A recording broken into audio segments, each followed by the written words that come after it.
Kot pravi brežiški župan Ivan Molan, so ob nižanju državnih sredstev poiskali dodatne vire prihodkov na različnih razpisih.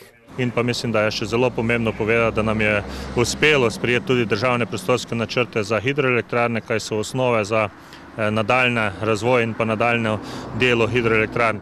V tekočem letu so prek evropskih in državnih razpisov pridobili več kot 7 milijonov evrov, sicer pa bodo skoraj polovico občinskega denarja namenili za različne projekte in naložbe v vseh krajevnih skupnostih. Jaz mislim, da največji in pa pomemben projekt je hidravlične izboljšave, ki bo na koncu 7,5 milijona evrov. Tu gre za res pomemben vodovodni sistem, ki bo za naslednjih 30-40 let. Potem izgradnja vrtca Brežice, veste, da gre za 5,5 milijonski projekt, ki se bo v letošnjem letu končal in se začel.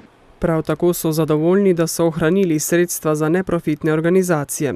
Športnim in kulturnim društvom ter različnim organizacijam letos tako namenjajo dobrih 885 tisoč evrov.